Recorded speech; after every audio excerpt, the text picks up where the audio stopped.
as they come. All right. Okay. Welcome everyone to the 4th ACAP webinar on COVID, active aging in the time of COVID. Oh my gosh, here's Moira from France, where it's even later or earlier, I don't know which. So hi Moira. Hi. So we're just getting started. So I'm just giving the introduction. Welcome everybody. Welcome. So as people come in, I'll continue to let them in. But right now, there's Chris. Hi, Chris. Right now, I'm going to mute everyone, and I'm going to monopolize the floor. So excuse me while I mute you. And please unmute yourself if you need to. But I'm going to welcome you and say that tonight we have 3 speakers from 3 different countries to talk about active aging in the time of COVID. This webinar is being sponsored by ACAP, which is the Active Aging Consortium, Asia Pacific. We're a free organization. All you have to do is send me your email address and you are a member. Even if you don't want to be a member, sometimes you end up on my list. Then you have to beg to get off.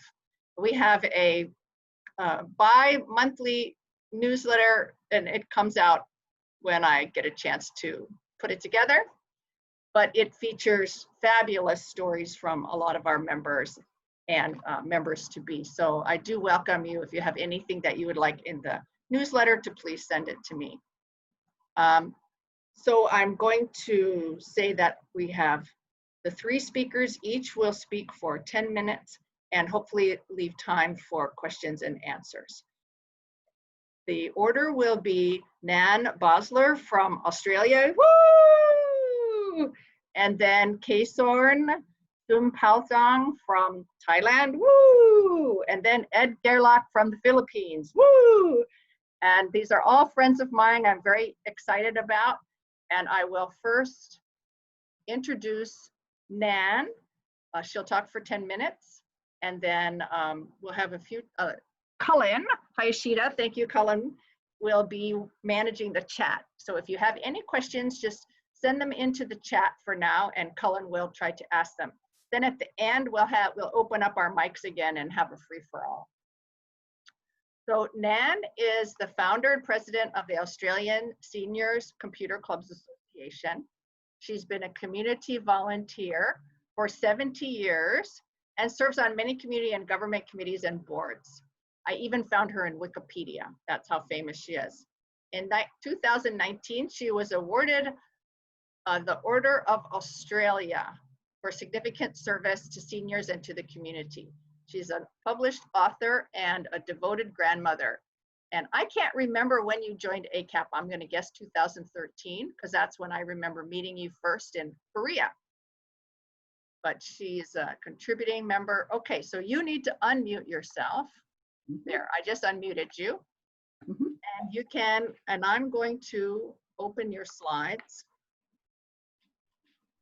which are right here somewhere. Oops. So you can just start talking and tell us a little bit about Australian Senior Club while I find your slides and get them up. Thanks, Catherine. Well, this pandemic, this COVID-19 has changed the world around us. The challenges that have been thrust upon us have brought changes that we didn't imagine. Normal, as we thought of it, is unlikely ever to return. Through the fabulous series of webinars that Catherine, that you and your team at ACAP, we've heard about the situation in many countries and how they're dealing with the traumas and sometimes chaos that comes with this monster. We cannot deny the fearful situation we find ourselves in. The impact on our lives and the lives of those we love has been unprecedented. I can't ignore any of that. With respect, I acknowledge the work being done by our government and by our frontline workers and by the community in Australia. Of course, there have been some negatives, but we really should be looking for the positive things around us and not just the doom and gloom. Next slide, please. Now, these statistics are a week old, but on that day, Australia had lost 463 people. Mostly older people had succumbed, and there had been a total of some 24,236 cases. Next slide, please. The state of Victoria has had 258 deaths at that stage, and that was all in aged care services. New South Wales had 29 similar deaths, Tasmania 2, and yes, Jenny, Western Australia, just 1. Next slide. Now, if I may, I'd like to share with you how our organisation, the Australian Seniors Computer Clubs Association, ASCA, has been working with our nationwide network of seniors computer clubs and their members to continue to empower older Australians through technology. ASCA is run by seniors, for seniors, and we are volunteers. ASCA is the national peak body for seniors and technology. We work with communities, corporates and government, and seek through our clubs to encourage and inspire older Australians to explore the benefits and satisfaction of using the internet. It's too good to miss. Next slide.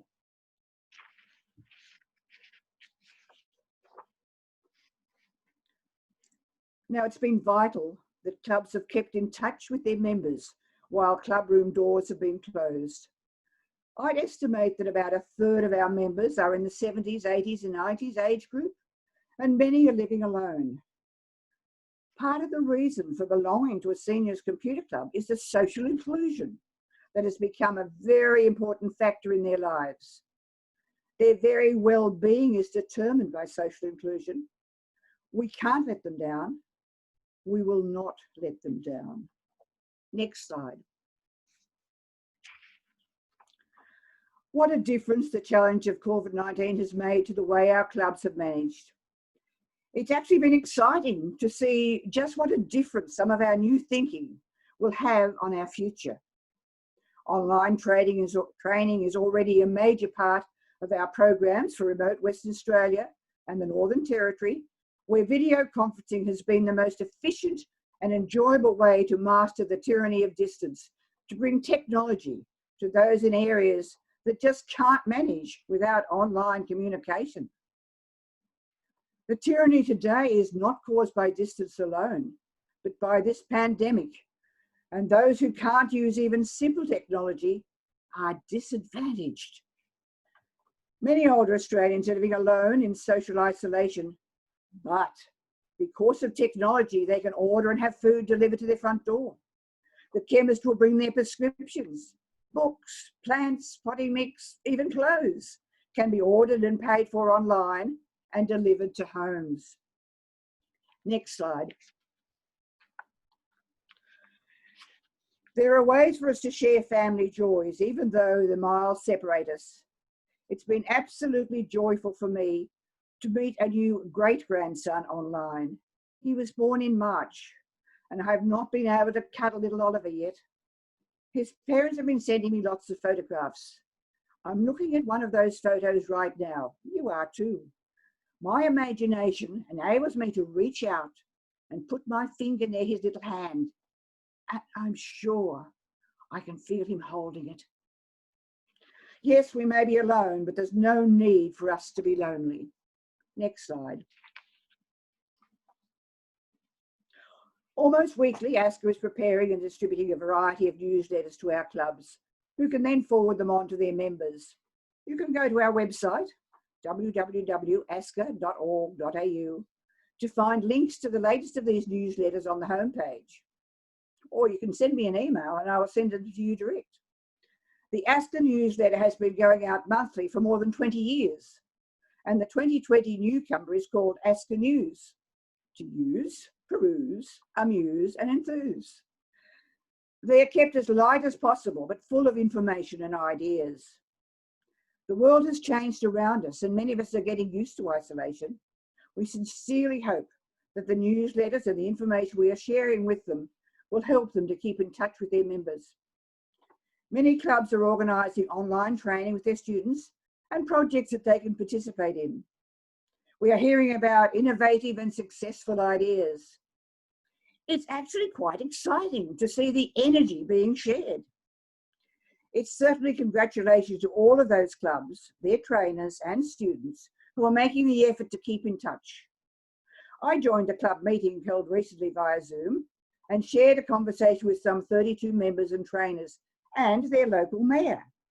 Questions, answers, general information, plus a touch of humour. How good was that? Next slide. In some states of Australia, restrictions have lifted slightly, and some clubs are considering ways to still meet regulations but share face time. One club thought of having picnics. A local park was selected, one that was a little out of the way and unlikely to have much general use, therefore leaving plenty of car spaces for us.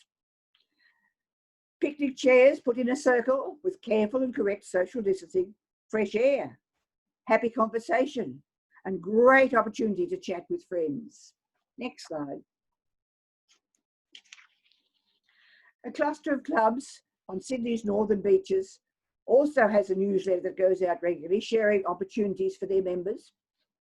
One such successful opportunity was a small group session exploring information about well-being, which was held in an open-air cafe. Community centres have strict regulations about the number of people who can be in one room at the same time, and again, social distancing is necessary. One club has decided to train using small groups.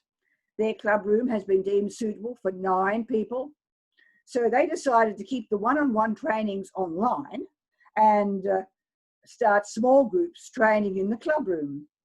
1 or 2 presenters and up to 7 or 8 participants. Another club actually rearranged their club room and bought funky furniture and began to start one-on-one training.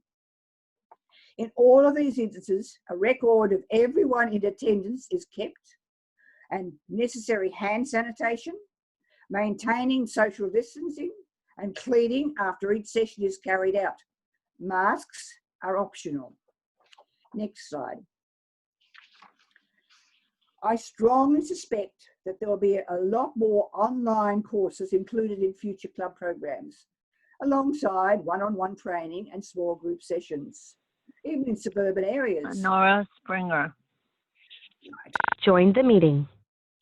For several important reasons, many older members may have challenges with mobility or transport, and when they feel the effort of getting to a club room is becoming too much, they don't have to give up the club. They can just continue to be involved via their computer or mobile device. For others, it will be provide an alternate option. And we know that seniors love options. Every experience is a learning opportunity. And together we are learning to cope with the challenge of COVID-19. And some of our learning will smoothly flow onto future activities. ASCA is known as a catalyst to enthuse, encourage, empower, and assist seniors to explore the satisfaction and benefits of using technology. COVID-19 will not alter that. Thank you all. Take care, stay safe, and keep connected.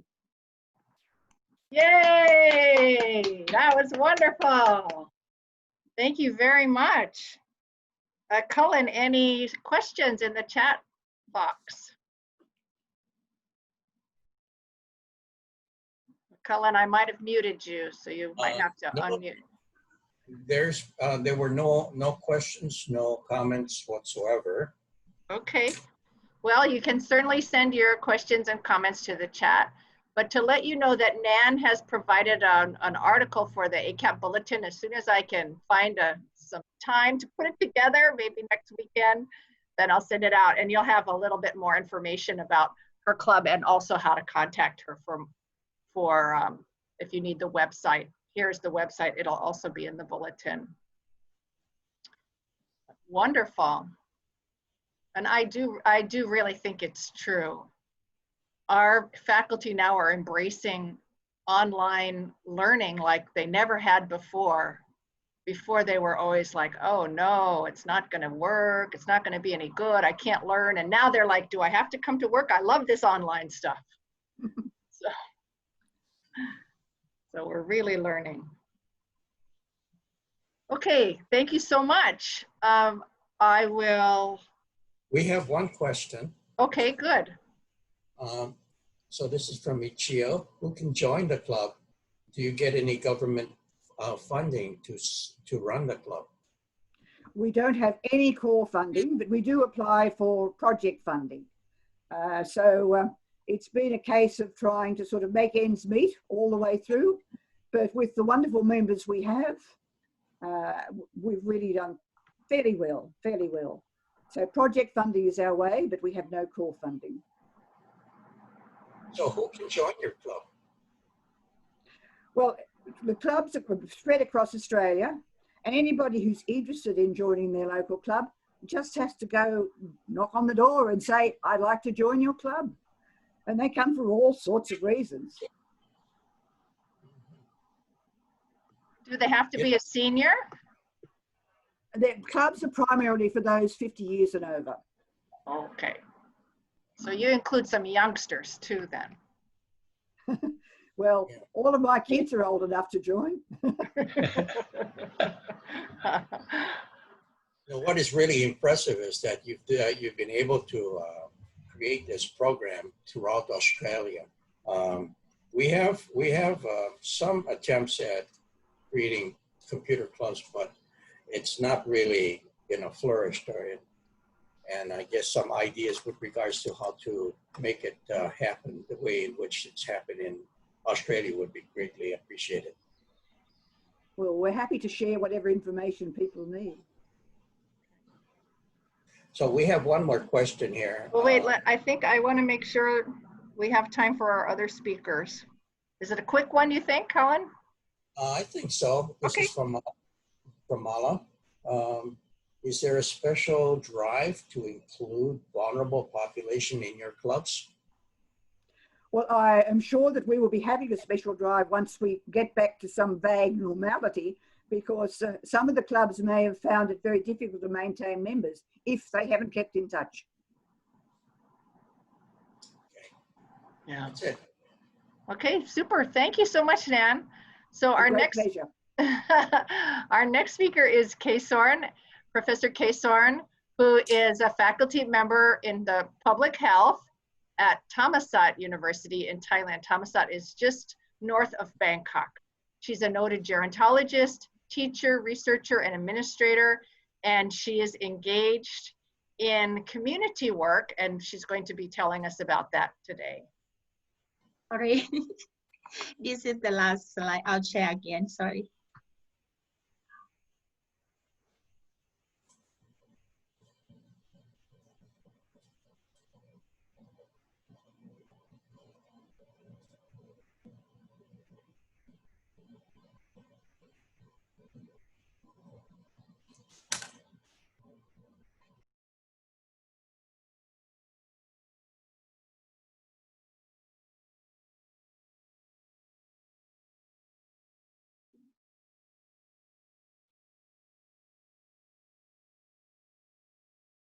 Hello, everyone. Just wait for me to run the slide.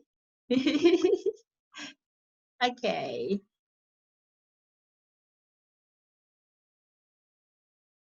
Okay. Okay, good morning, everyone. And some country might be good afternoon or good evening. And I will bring to you the scenario from Thailand about active aging. I will talk a little bit of COVID and Thai population structures, just to get the idea for you. And this is the number of the elderly in our country. This year, 2020, we are aging society actually, and the big group of the early elderly and mid elderly is up to about 70% of the elderly in our country. And in the near future, we will be a super aged country in 2030. And you can see that we have female more than male, as does other country. And during the COVID-19, our country, we quite happy that we can control the new cases. And so far, we have about 5 to 10 new cases a day. But all of them come from overseas, travel back home, and they are in state quarantine. We are very aware of the second wave, so we still encourage the people to have a healthy practice of physical distancing, put their facial mask, and also wash their hand. But we still have monitor in every province and every village that might have been affected from the people who travel in without the law or without the regulation, something like that. And the number of the people who get sick from the virus is now recovered 95%. So we're quite happy with that, as I said. But we do not know in the future. We have to do our best. And look at the elderly in Thailand. The first case fatality rate from the COVID is quite high for the aging populations. It's up to 27.8% for the age over 80. But for the younger one, although they get more infections, but their fertility rate is very low. So many people said that Thailand quite a success one in terms of combating with the COVID-19 pandemic. So I just bring something to show you. This is so far. In the future, we might be a different story, but we're quite sure that we learn something, and the experience that we can overcome this problem can help us in the future. Particularly our Thai culture, we like touch country, so physical distancing is quite okay for us. Facial mask is common. Before we have the virus, we have air pollution, and the mask is quite good for us, so we quite used to it. And we believe in merit, so we just donate everything that we have. If the people need it, social unity, although we have some problem with their politics, but once the virus comes and we stop that for a while, so we cooperate with the government to protect our country. And social network is quite good. Particularly, I want to show you about the government action that we train healthcare volunteer. This is a play actor for our country in terms of protect the people in the remote area or in the village, because the volunteer can do so many things. And then I will bring to you the scenario that is the best practice that done very well from the volunteers. So in terms of social capital, this is a story that I'll bring to you. Okay, yes. Look at the model that I bring to you today in the middle part of Bangkok, in the middle part of Thailand. They call Huai Ngu sub-district in China province. In this sub-district, they have a very good model for active aging during the COVID time. It's about 190 kilometers away from Bangkok, not very far. And the area cover about 32 square meters. And the total population about 7,000 up, and 16% is the older persons. So this 16% of older person has been protected very well by the elderly themselves and the pre-aging group, supported by the local administration and health center in the village. So they have a vision is very nice ones. Agriculture is progressive and high quality of life, and apply the sufficiency economy for their village. So I'll bring to you, before the COVID-19, Huai Ngu sub-district have an elderly club in 2003. They have community welfare fund in 2011. They have elderly school. They have emergency healthcare team that protect the elderly in the remote area in the village. They work together in 9 core group like elderly school and primary school, senior school, and temple, health center, and also local administrative work together to provide the support to the villager. At present, they change or they have a nickname of Community Welfare Fund as the company. They says our company will create happiness for Huai Ngu villager. So this become like encourage the people to get to be the member of the community welfare fund. Lastly, Huai Ngu received an award from Thammasat University, work with some organization and try to provide the award for the organization that promotes quality of life, and the Huai Ngu sub-district get that award. During the COVID time, they trained a lot of healthcare volunteers to do multitasking, and most of the volunteer is the elderly themselves.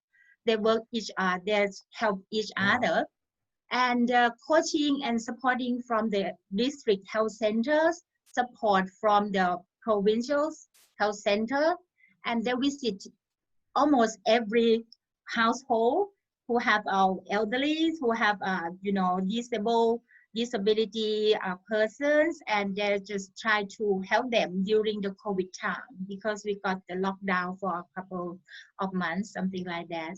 They apply technologies, and also food and medical services is get supply for the village. And if some people have a problem to travel out to see the doctor, they have a delivery medicine and medical supply to the household by the volunteer. It means the volunteer work very effective, because they close to the villager, they close to the people, and they get to know each other very well before the COVID time. So this is become like this is active aging is not only they run in the normal situation. During the COVID time, they get more and more powerful and get support more, and they can show the story of what they have done in the village. Another thing is, I think is very good, is Huai Ngu Smart Healthcare. They set up emergency center for the elderly in their village, get support from the public health personnel, they get support from the local administration. Before the emergency happened, they train the facilitator to promote health literacy for the elderly, family member, and caregiver. They train the volunteer to provide emergency care and support at home. Also, once the emergency happened, like a stroke or whatever happened to the elderly, they have a hotline and ambulance available in the community. They have a medical device and everything ready to use. Also, it's very important that they have a dispatch team, includes caregiver, emergency member, responder, volunteer, and it's very nice that the leader of the community, the village have about 11 groups, and each group have a leader, and the leader will travel to the emergency team to support their member in that group. So this is become like everyone feels safe and secure if they have something happen during the lockdown or during the COVID time. And they also provide these emergency actions until now and become the model that the people want to explore.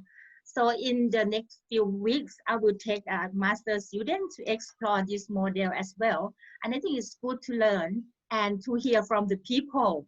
How can they feel during the COVID time and now, and what can they do next? Another thing in Huai Ngu is that the role and activity for the active older people is that they can become volunteer and have been trained. They can be facilitator for some activity. They can be caregiver and also leader of each activity. Like in the photo, there's encourage people to help each other to to cut the mask, make the mask, and to make a soap or everything. So this is good to be to have this in the village.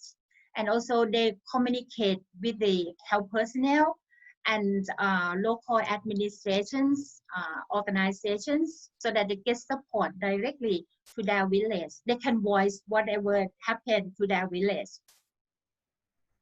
And this is, I want to bring to you another thing that in the village, this is very good things, is community welfare fund of Huai Ngu sub-district.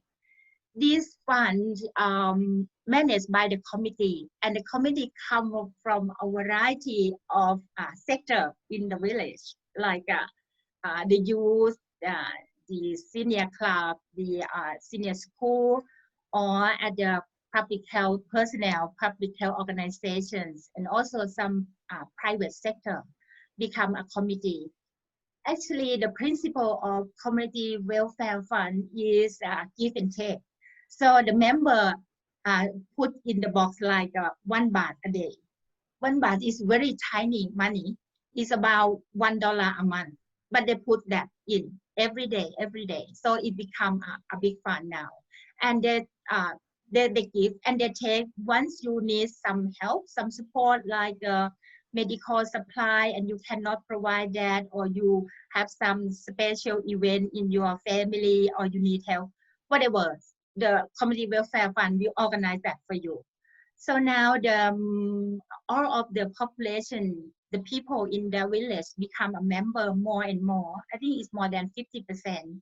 And the biggest group of the community welfare fund member is the elderly. Almost every elderly become a member. And also working group, that is about 70% of the member. And also the youth come and help support the community welfare activity as well. So they focus really on the elderly people, although the elderly people have a different health status, but they do not leave anyone behind. For the socially one, they can become volunteer. For the sick one, bedridden patient can get caregiver. So they help each other. And also they feel like the thing that they have done for the village, for the community, is based on sustainability.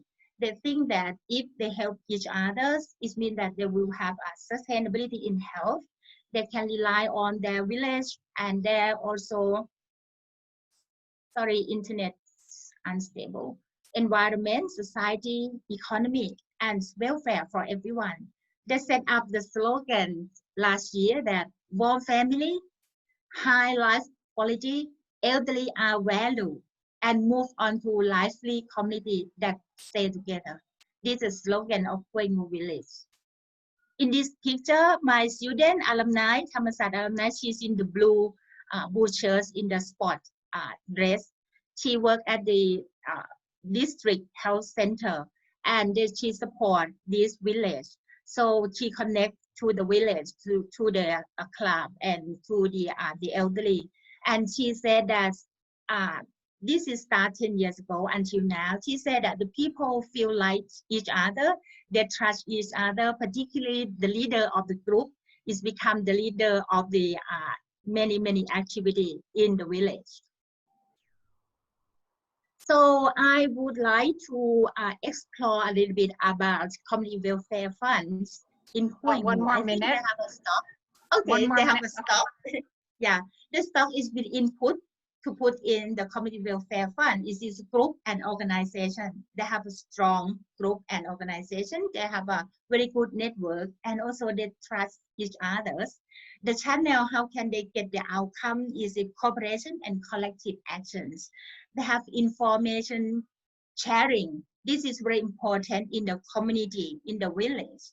Once they share information, it means that the people get to know what's happening outside, what we're going to do, what we're going to prepare. So that's good for the village. Also, the outcome, apart from the happiness, what they say about the material and things, I think the empowerment for everyone in the group is very important.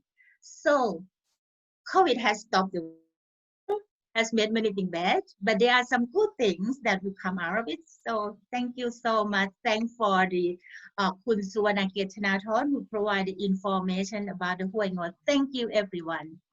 Thank you. Yay! Fascinating. That's a village where we can all retire. Yeah, you can visit next year when you come to Thailand. Okay, good. They're So not very far from Bangkok. Yes.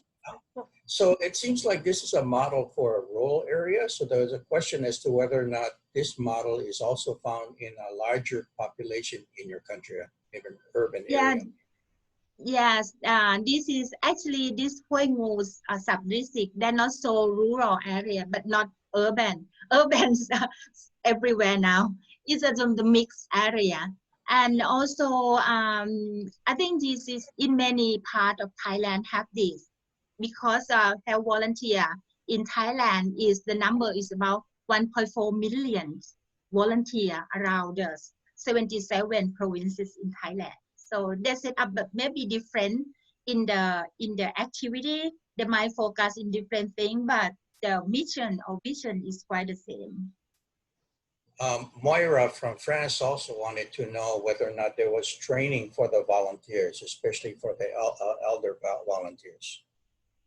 Sorry, is that I look at the chat. The chat is there any gender dimension, right? Is there any special training for the volunteers?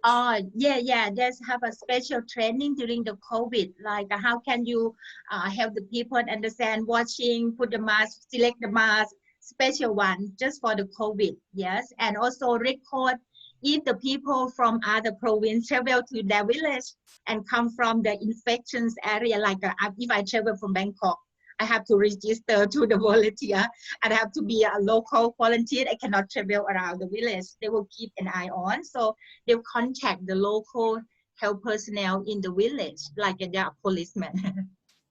Okay. One other question had to do with whether or not there's a gender dimension. I'm not quite sure. This is from Dr. Maya. Gender, actually, as I said, that in almost every village, they have more female than male. Male prefer to do something different from female. I understand that they might manage things, the bigger one has strong things, but for the female, they prefer to have a chat, to visit and license or something like that. So, but they work together. We still have a culture like, okay, if you are male, you can be the leader, but yes, the backbone will be female. so we work together quite well. Yeah. Okay, and Susan and Angela just wanted to say this is very impressive, so thank you. Thank you so much. Everyone are welcome to Thailand and visit this village. I'll take you to. Good. Okay, good. Well, we all have an invitation. Thank you. Yes. We hope to join a conference there. I think you might have a conference there in March, and it will be advertised in the newsletter. So you will all learn about it and be welcome. But if there's still COVID, it might be online. So we will yes. I'll take a camera and travel around the village for you, so you can see that. Okay, great. So our third speaker is Ed Gerlach. He is new to ACAP. He's I did put him on my mailing list, and he has been getting our bulletin, but he's new to our speaker list, and it's very exciting. I've known Ed for a long time. He came to the Philippines in 1962 as a Catholic priest and worked with community organizations there. And he was actually expelled from the Philippines when it went under martial law with Ferdinand Marcos. So when he made that little remark about being in jail, I think Ferdinand did throw you in jail one time, but you got out and lived in Hawaii for about 10 years, which is where I met him. He returned to the Philippines and co-founded a group called COSE, Coalition of Services of the Elderly. And this organization, which he will tell us about, has 850 community-based groups that belong to it in 27 provinces in the Philippines, all seniors doing things for seniors. So welcome, Ed, and thank you so much for sharing with us. I've always wanted to learn more about COSE. My problem is now I have to multitask and try to find your slides. So hang on there. And I learned a new trick here. They're going to advance by themselves. So Ed, take it away.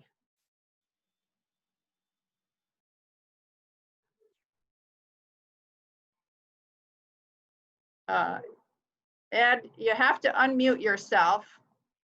I'm trying to find you to try to unmute you, but.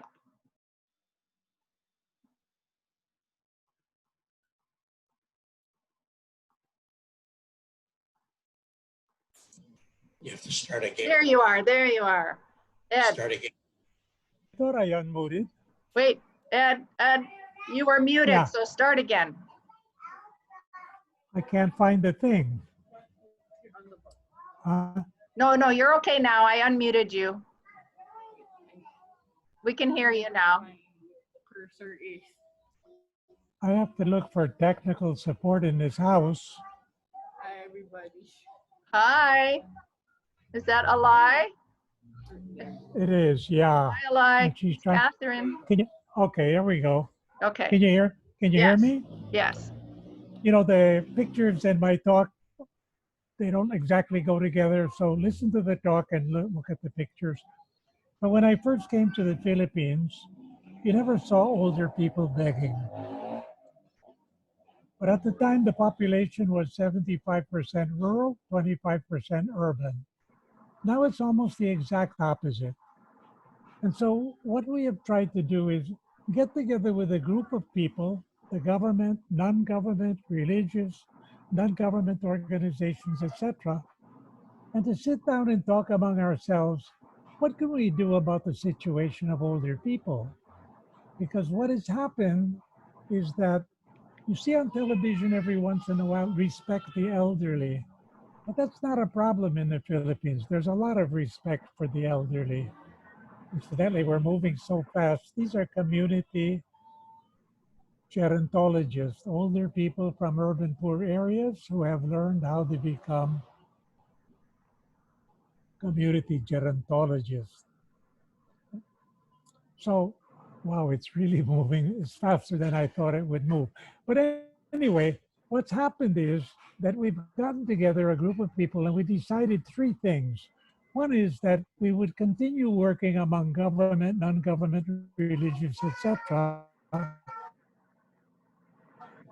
And the second thing we said was we try to make people with older people in the Philippines. And thirdly, and most important, we would try to start community. Remember this picture because I have to explain it to you later.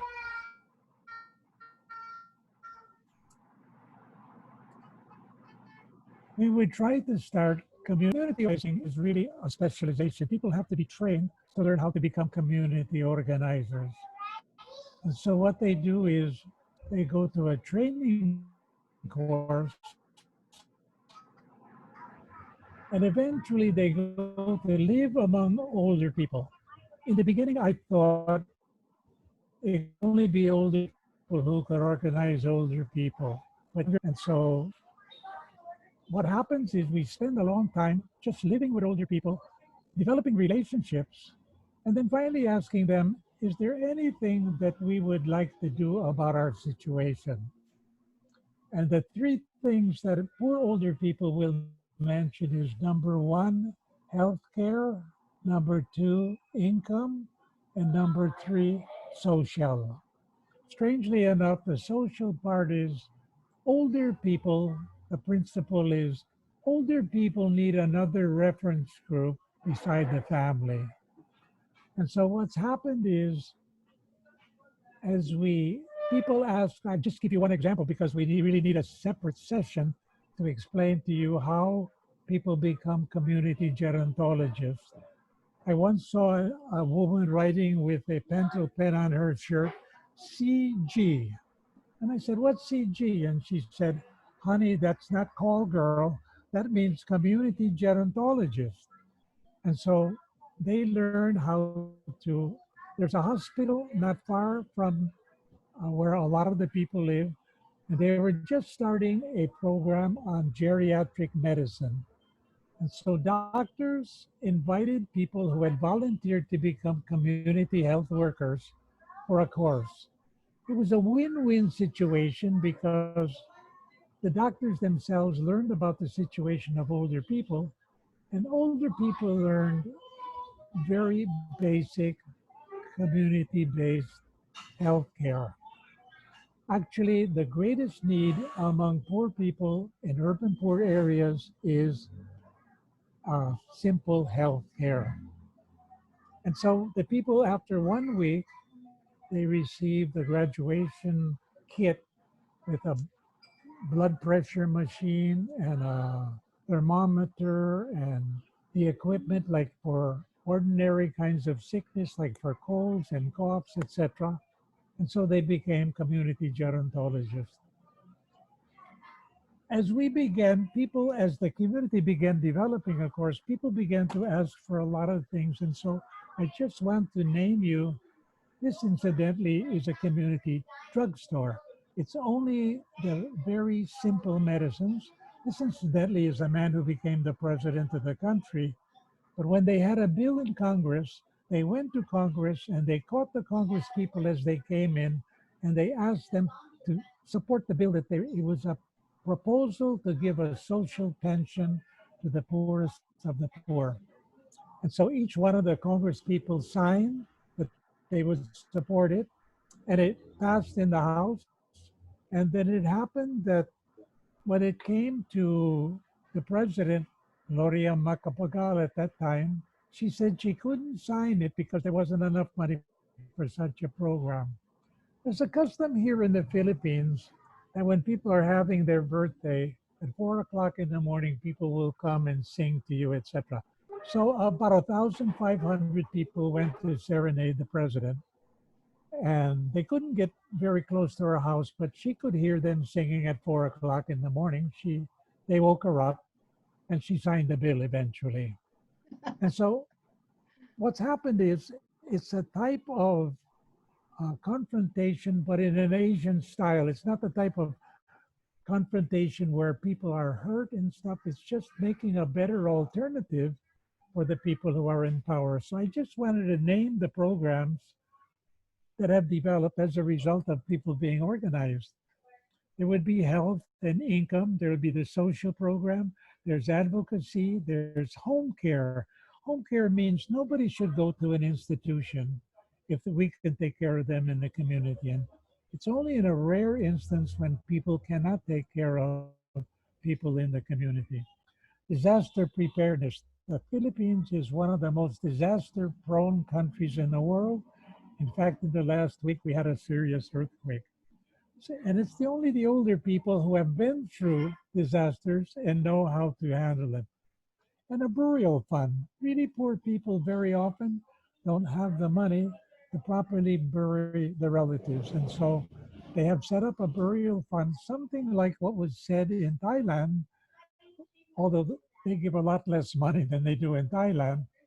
But if you have a couple of thousand members, even a small of money is enough to cover the burial for people. Now, I just wanted to add one more thing. Among these people who are community gerontologists, they learn not only Western medicine, but in the Philippine context, as in many places in Asia, you have the art of massaging, and I think Thailand is especially known for that. And not only massaging, but herbal medicine. One of the community gerontologists used to have her own drugstore. She had about 25 pots of things growing, and she had little labels on them. This is for coughs, this is for colds. So people would go there and they would pick what they needed, and then they would talk to her about how to use them. So I'm telling you the good parts about the organizing because people really want to belong to a group where they can be understood and share their own feelings. And so right now, I don't know, there are the 850 groups, but the organization is growing very rapidly. And what we hope is that they can be a national movement of poor older people who can speak for the rights of older people, which in many cases they have done. Now, I told you all the good parts of the organizing. The next time I come back, I'll tell you the bad parts. Thank you.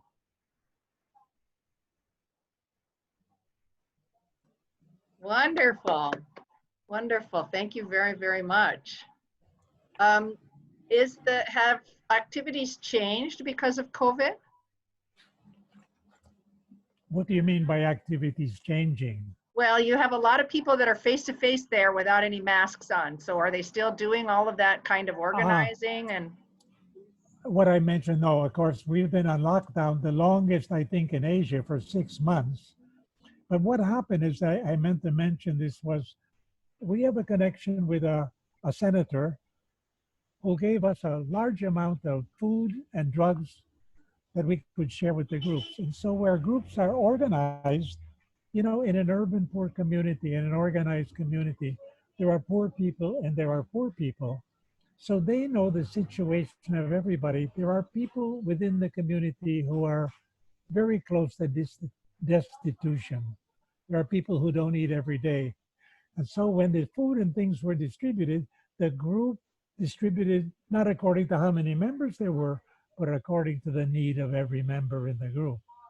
And so right now, not much is happening except people are in the areas, but we think as soon as things are lit, forgot to mention that there are community organizers among the older people. Many of them have relatives in other areas, and so they will go there to see their relatives and to begin organizing more groups. We really have hopes of organizing the whole country where older people take care of other older people. And this is the last sentence. If you ask me, after 30 years of working with poor older people, what's the thing that impressed me the most? Without a doubt, I would say I have heard people who have come up to me and said, I never thought I could talk to a senator. I never thought that I could teach a class. I never thought that I could become a community health worker. And for me, that's the name of the game. They became the people who they were destined to be. Thank you.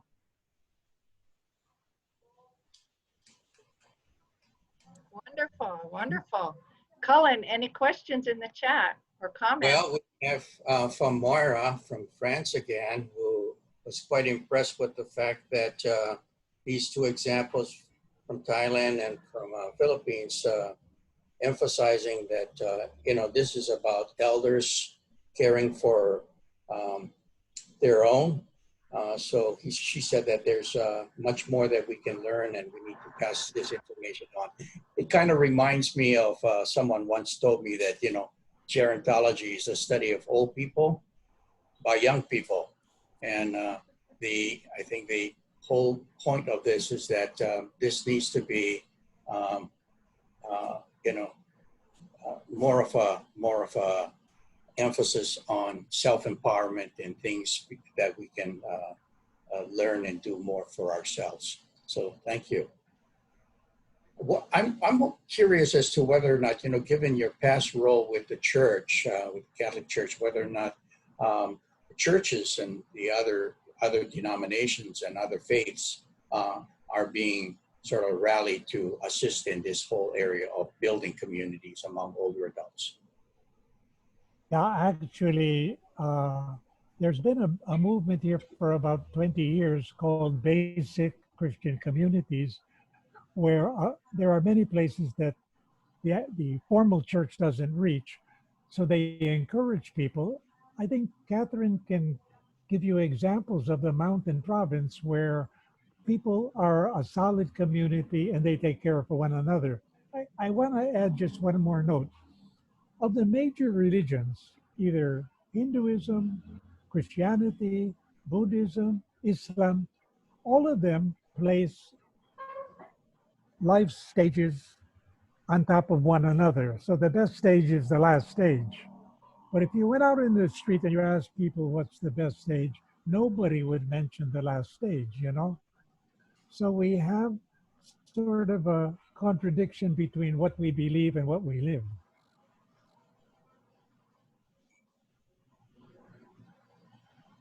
Yeah. Thank you. Okay. So before I open the floor to everybody, I'd just like to say that I love these webinars. I love hearing about the examples from different countries and the examples of empowerment. We heard about empowerment from all three of our speakers. And Ed, even in COVID, your seniors have these skills that they're going to continue to pass on to others. And Kesor, in your village, they've created these organizations and structures that have empowerment at the very core. And I think, Nan, as well, your clubs have empowerment at the very core. Everybody continuing to learn and grow and reach out and be connected. It's wonderful. These were three fabulous examples. So just to remind you that in 2 weeks, we will have another webinar with speakers from China and Malaysia and India. So Dr. Mala, who I think is on this call, will be one of our speakers, and Dr. Du Peng from Beijing, a friend of Teresa's, and then a friend of Tengku Aisin's in Malaysia, Dr. Ibrahim, will be joining us. So that will be very exciting. And then in about a month from now, we will have speakers looking at care facilities and how COVID has impacted care facilities and residential homes. And this webinar is being organized and going to be moderated by Yoshiko Somea, who is the woman who actually thought of this whole idea for all of these webinars for ACAP about COVID and active aging. So thank you, Yoshiko, and we're looking forward to that webinar as well. So everybody can turn on their speakers and turn on their cameras, and let's have a photo, and I'll take a photo of everybody. And with a smile. yeah. Turn on your cameras. Now, there's a way to do a screenshot, but I'm just gonna do it like this. Okay. Okay, are you ready? Okay, yes. 1, 2, 3. Wonderful. Okay, wonderful. So any comments or? Oh no, it was a good session. Thank you very much. Good learning across countries, and happy to be part of this informative sessions. Thank you. Okay. Yes, I would like to say one thing. Thank you very much for your participation, and I'm very impressed how Australian people get together and to communicate with online all the time. This is really things which we have to start. Right. Thanks so much for sharing. Can I say something? Sure. Yes. Due to pandemic, lot of internet-based interventions have been put in place to keep the elderly people connected and to avoid any social isolation. But I'm just posing a question that these internet-based interventions for avoiding social isolation, can they be as effective as face-to-face interaction? Because elderly people have always been in the habit of talking to each other one-to-one, gossiping, spending time, humoring, laughing, and whatnot.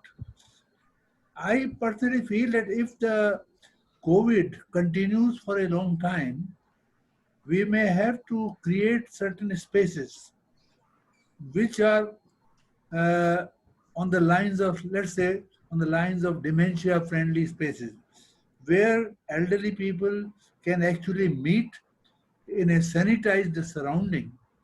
Otherwise, as long as they continue for a long time confined to their houses, it may not serve the same purpose as one-to-one interaction. Thank you. Yeah, I think that we lose a lot when we cannot touch each other and be touched. I think that's also a part of the problem. Yeah, I'd like to introduce Moira. I don't know if many people know Moira. Are you in France, Moira? I'm in France, yes. Is it like 6 in the morning? 5 in the morning. But it's usually Cullen and Thomas that get out of bed at all sorts of hours. Well, we're so happy that you joined us. Thank you. But these examples today, you've fired me up. I think this is just so important. I've been reading up as much as I can about empowerment because we're doing a lot of work into Africa. And we've just started a series there on healthcare. But the whole emphasis is that seniors must take care of themselves, because in Africa, the health system is just, well, it's not non-existent, but especially it's just not strong enough. So we have to become involved in our own health. And this whole question of empowerment is just so important. And I love the way that these roles that have been given, the different hierarchies. And you could imagine people walking with maybe a badge, you know, gerontology, community gerontologist. Wouldn't that be incredible if we got people really involved? There's the latest book by Ken Dutchweld, and he talks about this whole fact that his example is basically the United States, that there's 69 million people, older people. And he said what we really need today is a core of elder people to get involved, to tackle all these problems, these massive problems that the whole world is facing. And this is a wonderful way to get in. I'm so excited.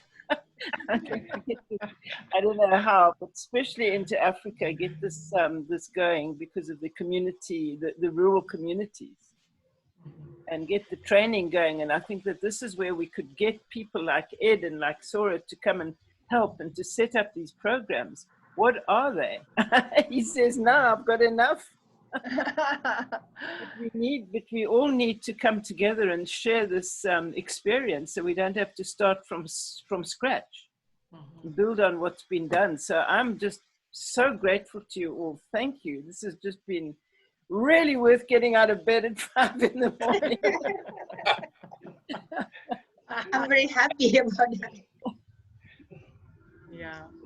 I'm glad the point about caring for the self has been raised. I think this is one of the most important areas by empowering the people and look after their health and well-being is so important, because we cannot leave everything to others. So as long as we are active, we must look after ourselves in the various ways that are available at our disposal. Thank you. Okay, well, this is great. Oh, Susan, did you want to say something? Oh, no, I was just nodding, saying how true that all is. Yeah, okay. Well, super. Well, this has been great. It's been 1 hour. It went very, very quickly. We'll see you in a couple weeks if you care to join us then. And we'll be here online 15 minutes early in case you want to come gossip with us. Some of you like to get on early and gossip and say hi. So we'll have the gossip session for 15 minutes ahead of time, and you're certainly welcome. That's always a very great idea, big idea. Okay, everybody, thank you so much. Thank you so much. Bye. Bye. Bye. Thank you. Bye. Bye.